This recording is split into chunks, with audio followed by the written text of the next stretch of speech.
Hi, I'm Helle from the Ukrainian melodic metal band Ignea, and you're listening to the Brutally Delicious podcast. 1, 2, 3, 4. The Brutally Delicious podcast. The Brutally Delicious podcast. The Brutally Delicious podcast. The Brutally Delicious podcast. Thank you for taking the time again. Thank you. Thank you. Appreciate you joining us. That's my partners, Chris and Rena. Welcome back to the Brutally Delicious podcast. Yeah. Thank you. Yeah, I guess we did an interview like back in spring or something like that. Yeah. Yep. It's been a little bit of time. A lot has changed since then. Yeah. I think that over the past year, like we had so many events that it could make up for a lifetime, you know? Yeah. So how have you been? I mean, you know, we adapted as much as terrible it sounds, but I mean, we just have to move on. And we now know quite a lot of stuff, you know, how to hide from bombs, how to survive with power outages, blackouts, without heating, without running water. Like, you know, we can do pretty much anything now. But again, I'm just very glad that we finally are on track of releasing our new album, which was postponed because of the war. So It should have been out, actually, the entire album in October, but wow. Yeah. How hard was it getting the record done with everything that was going on? We actually, like, the record, the composing part was ready in 2021, and we actually, like, before the full-scale war started, we recorded half of the album. And then, like, after, you know, the first several months of the war, and then we thought that we could still be able to, you know, to record it before the deadlines, because, you know, with the label that we have now, it's a big label and everything is done very much in advance. So it's not like that. You just have to have everything prepared like half a year in advance. So, yeah, we recorded the second part of the album in between missile attacks and bombs, and we also had, like, even now we have a strict curfew, meaning that at 11 p.m. no one is allowed on the streets, but back then it was like 7 p.m., you know, so it was really hard, because we also have, like, the studio of our sound producer is on another side of Kiev, and we also had, like, we had tons of checkpoints all over the Kiev, like with military back then. So it took us, you know, 3 hours to go there, then quickly record everything and hope that there is no air raid siren like during the recording, and then get back before the curfew. So yeah, but in the end, we just, you know, because at the beginning, we just hoped that maybe it would take, you know, several months, and little did we know, you know, and yeah, and then when we realized that we couldn't film any proper official music videos because, again, of all the shelling, curfews, a lot of production teams have been unavailable back then, so we just contacted the label and decided to postpone it. Wow. So I don't say that it was easier to do it all in autumn, but still, it has been better. Wow. Rena? I can't even, like, you're doing all this with a smile on your face. It blows my mind. Yeah, you know, because like if I don't do it with a smile, like, and everything, I don't know, we would just be in a constant depression out here. And also, like, we really truly believe in our armed forces and in all the help that we're getting from the Western civilized countries, you know. So that's why we just have hope, and we already have been through a lot of things, and we already managed so much. I mean, we had to film 3 videos like within 2 months, just to have them, you know, all done, because we understood that it could have gotten worse. Right. And we were filming them like during the biggest blackouts and power outages in Kiev. So, for example, like, we were preparing for this one video, and our production team is located in different cities of Ukraine. And we had like super big, massive missile attacks on all the critical infrastructure. And for example, sometimes we didn't have any power for several days. and no cell connection, no internet, and you have to arrange everything before the video shooting with the team. And that was like, I think that just the thing that we had to film these videos, it kept me sane, and I just didn't think about the attacks. I was thinking of how to film those videos, because we cannot kick off the album production, like the proper album promotion, without the videos. Like, it's a big part of our art. So, but we managed it all. I mean, we use generators. Like, by the way, like tomorrow there will be a making of our first video. It will be out on Napalm Records YouTube channel. So oh wow, check it out. Yeah. It seems like Napalm's been really supportive of you guys through this process. Yeah, I mean, I'm really grateful that they were understanding of our situation, and they agreed to postpone the album. And I'm just this is the first time for us working with them. It's our debut album on the label, so we are learning a lot in process. Like, just because before we did everything on our own, and because I have a marketing background, I'm a small control freak, so I want to have all the stats, all the posts, so I'm learning to trust other people, and so far they've done a great job. I mean, it's quite early to tell, but still I think that we are cooperating in a great way right now. Yeah. Rena? First of all, nice to see you again, Helle. Nice to see you smiling and well. Welcome back to the show. And sorry for all the struggles, but holy crap, you guys have done an amazing job, just getting all that done in the midst of all that crazy. And like you said, little did we know that we'd still be, having this conversation at this point. But how have you been, you said that the smiling is important, and I completely understand the control freak part, and how helpful it is to have something else to put all your mental and physical energy into. But now that it is done, what are you going to do next to keep that sort of upbeat and positively occupied mind situation going? At this point, I'm really glad that the first single is already out there, and with this album, it's a concept album, and there is so much to tell about every song, about all the concept, about how we did it. And we prepared so much content over the past several months that sometimes I just have to choose what to post first, because it's tons of content. We're still running our Patreon, and we're really active out there. And we're also planning to film some more videos, one more official video, several playthroughs. I want to do a video, a track by track video, because really there is a lot to tell about every song and how we did it, and why we chose certain instruments and lyrics and everything.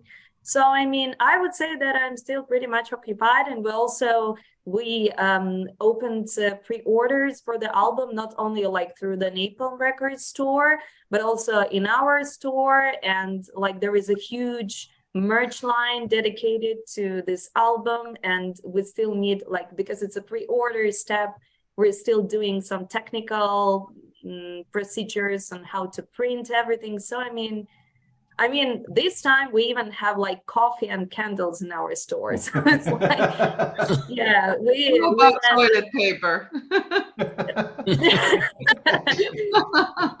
Yeah. So, and to be honest, little did we know back then, and little do we know now as well, because, for example, this Friday is 1 year since the beginning of the full-scale war, and everybody's saying that we will have these huge missile attacks once again, because this is what Russians usually do on on the solid dates. So we're taking it step by step and trying to do what we can. And right now, I'm just mostly occupied with promoting the album, because we really worked a lot on it. We put a lot of effort, and it's it's tested with time because it was written in 2021.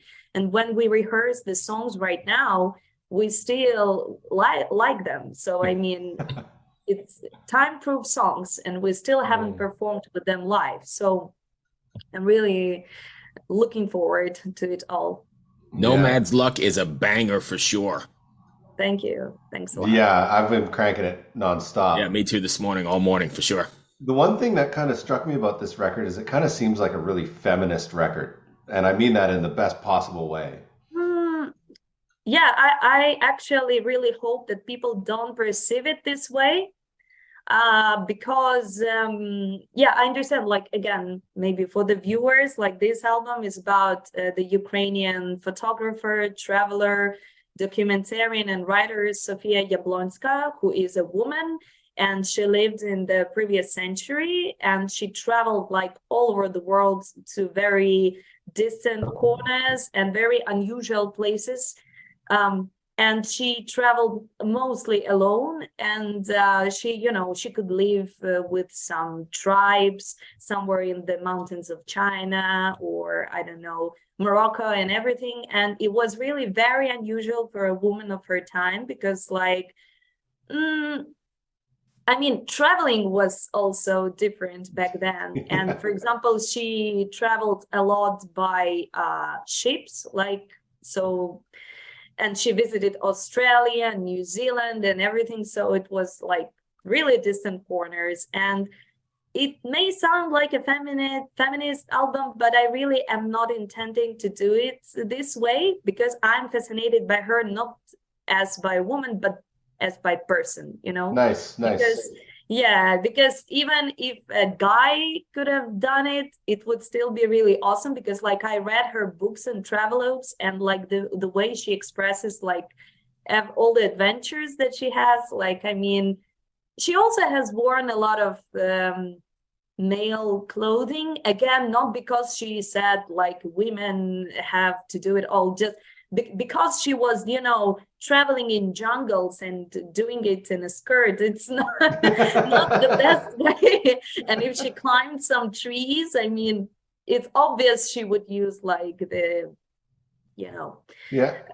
male clothing. So, I mean, yeah. Okay.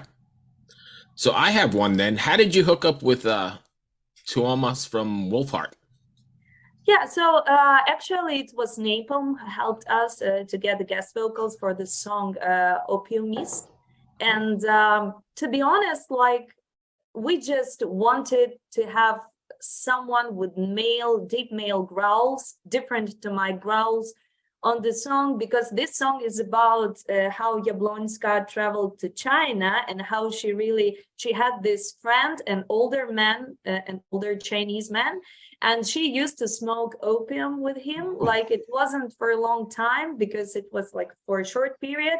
And usually like they smoked, and she describes how they had all this multicultural discussions, how their cultures differ from each other, and blah, blah, blah.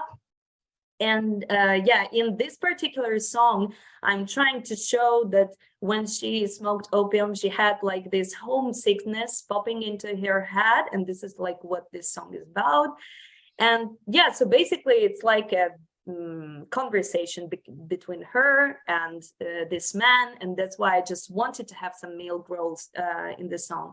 We had another guest vocalist in mind, but he's also from Ukraine, and it was really hard, to make such a collaboration under the circumstances. But in the end, like, we came closer and closer to the deadline, and I wrote to Napalm and I said, okay, if you could contact us like with Tuomas, it would be great.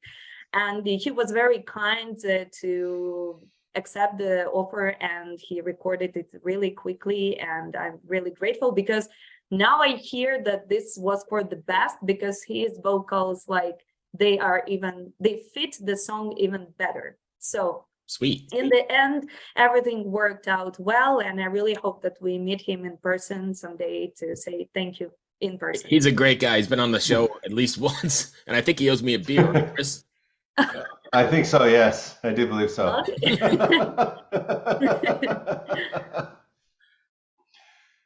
Rita? Rena? I love how you just like run out of things to say. And No, then no, I'm just trying not to double step down over. on I've got a me, list. bitches.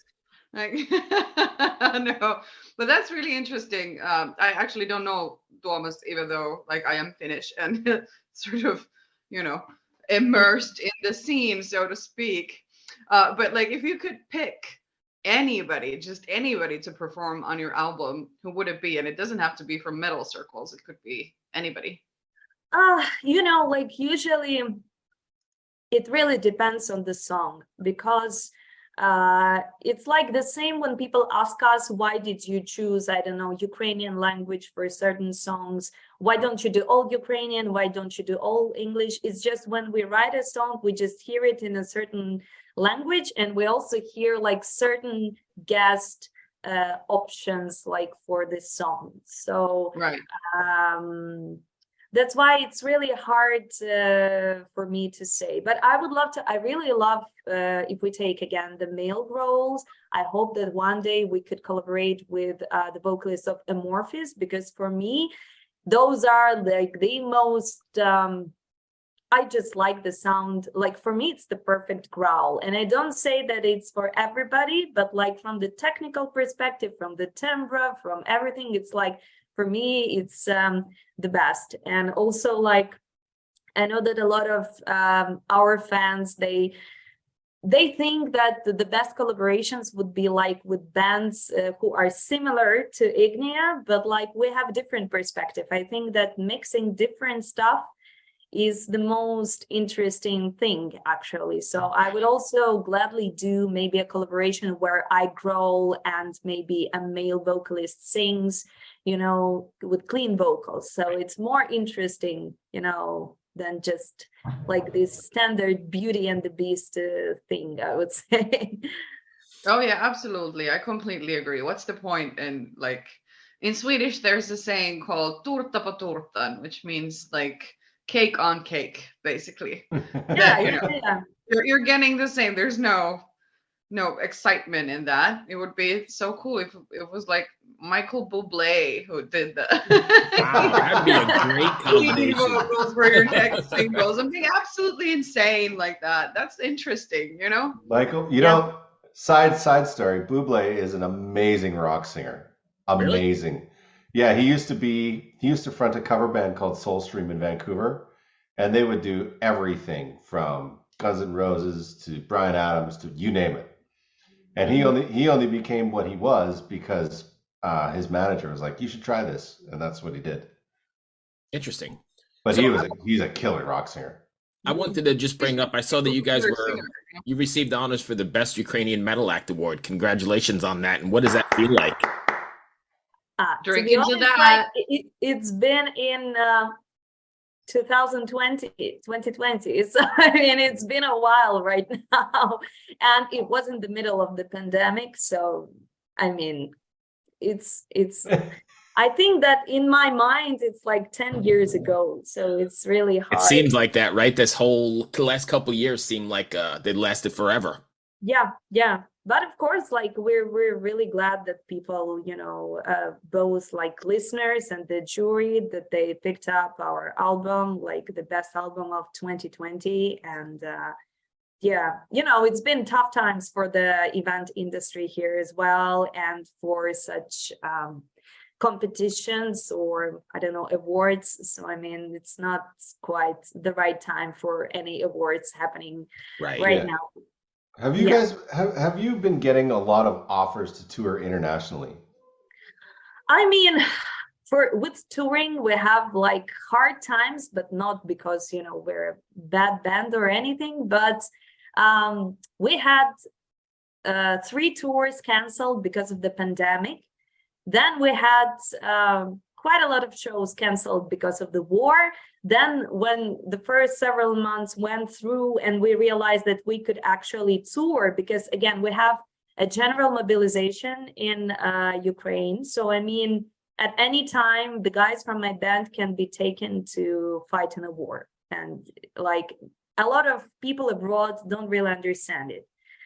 So just to leave the country, they need to have an approval. And there is now, kind of a system for it. So if you get a show abroad, you apply to the Ministry of Culture, and they can issue you an approval to leave for a show, and then you have to come back and everything. So, for example, now we cannot hop on spontaneous shows, for example, because you need at least 1 month in advance to do it.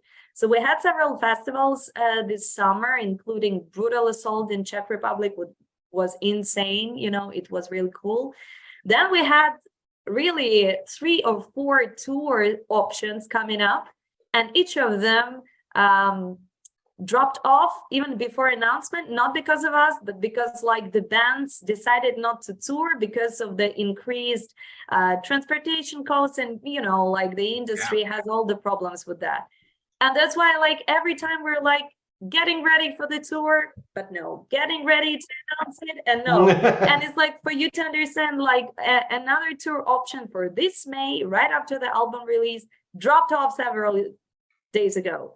And we're searching for something else. Yeah. And I know that the fans are waiting, and we would love to finally tour, because like for us, this is the most exciting part of being in a band, you know? Right. Yeah. And it makes sense to make a tour after the new album is out. So let's just keep our fingers crossed. We definitely have some festivals next summer. So we're just hoping. Wow, I can't even imagine. Yeah. Well, I hope to see you in Canada. Yeah, that would be really great. Well, I mean, I think that if you take like the US and Canada, it's like most likely for 2024, because for next year, we just need to get back on track with Europe for sure. And also like prepare for all the coasts that you need as a Ukrainian band to just visit, you know, the US, Canada, and everything. And artists, it is expensive. And artists have even more, you know, problems with that. Yeah, I mean, I'm sure you saw it, but Anthrax had to cancel their European tour as well because of diesel prices or something. So if a big band like that has to cancel, I imagine it's tough for, you know, smaller bands.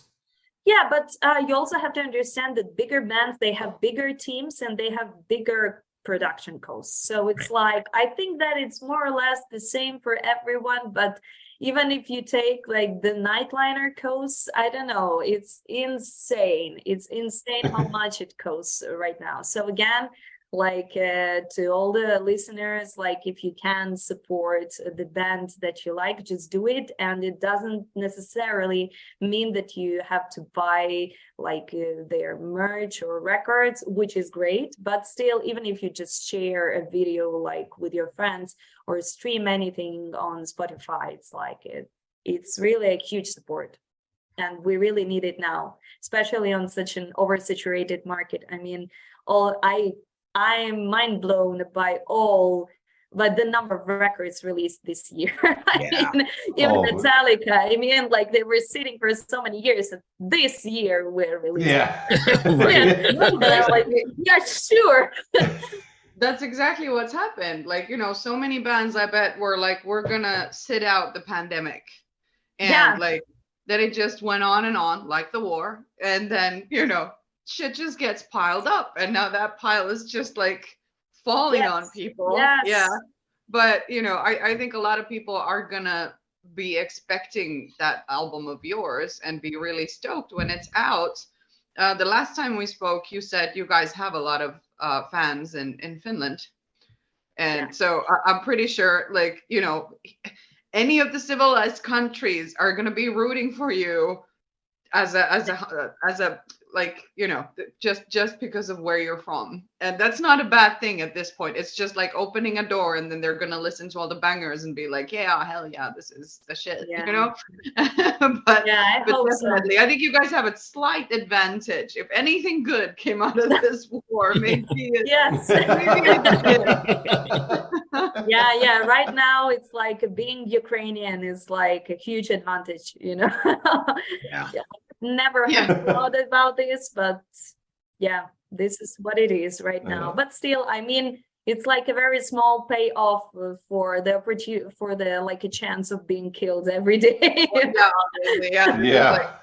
awful humor on my part. I'm sorry. Yeah, no, it's okay. But again, like for us, it's dark humor every day, and it keeps us, keeps us sane as well. Yeah. And for Finland, like it was really, we postponed our headline shows in Finland for 3 times because of the pandemic, and now they were canceled because of the war. Like we should have been there in May. And I think that we are trying to do something with our booking agency to have them again. But the problem is the airplanes are not flying from Ukraine for a year now. So to come to Finland, we have to travel like 1 day to Poland across the border, like with the bus, and then maybe fly or maybe drive. So I mean, like, not getting any easier. Yeah, not at all.